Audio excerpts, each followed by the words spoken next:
এই দেখো বন্ধুরা, সকাল সকাল রান্না করছি হচ্ছে উচ্ছে দিয়ে আর সজনে ডাঁটা দিয়ে মসুর ডাল করছি আর ভেন্ডি ভাজা করবো। তো ভেন্ডিটা এখনো কাটা হয়নি, মানে এখন আর পেরে উঠি না কাজ করতে, কি বলবো, এনার্জিটাই যায় না।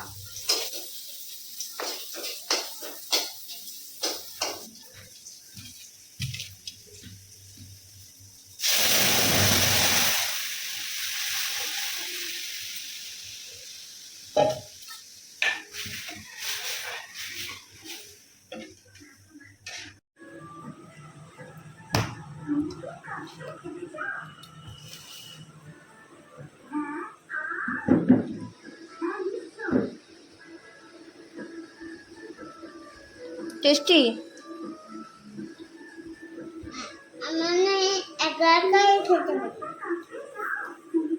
এখন এই যে খাওয়া দাওয়া করে এখন যাব স্নানে, ওই 10টা মতন বাজে। আর বাইরের ওয়েদারটা দেখছি আজকে একটু মেঘলা ওয়েদার রয়েছে, তাই সকাল সকাল স্নানটা সেরে ফেললাম। আর এখনকার দিনের ওয়েদার জানো তো, এই দেখছি মেঘলা আকাশ, এই দেখছি আবার ঠাটা পোড়া রোদ্দুর।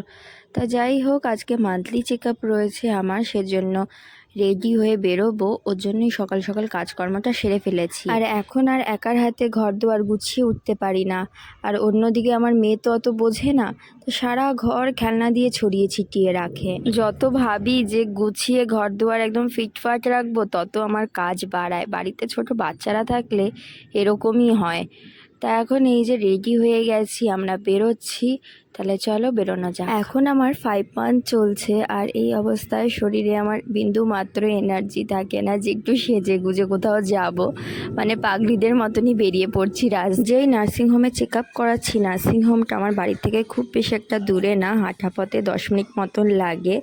আর এখন এই যে ডাক্তারের আশায় বসে রয়েছি, ডক্টর ওটিতে রয়েছেন, তো ইনি বিভিন্ন জায়গায় বসে, কিন্তু এই নার্সিংহোমটা আমার বাড়ি থেকে কাছে বলেই এখানে এসেই চেক আপটা করাচ্ছি। এখন এই যে বাড়িতে এসে এক ঘুম দিয়ে উঠে বিকেলবেলা দুজনে মিলে কেক খাচ্ছি। ইদানিং চকলেট খেতে এত ভালো লাগে যে প্রায়শই তোমাদের দাদাভাই আমাদের জন্য চকলেট পেস্ট্রি নয়তো ক্যাডবেরি নিয়ে আসছে। এখন এই যে দুই মা বেটিতে বসে খাচ্ছি।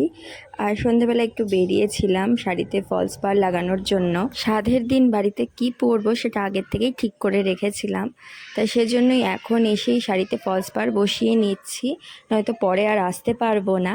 আর দেখো, এখানে এসে বিড়াল মামার সাথে দেখা হয়ে গেল। তো বিড়াল মামাটা জনমের ভীতু ছিল, ক্যামেরার সামনে আসতেই চাইছিল না।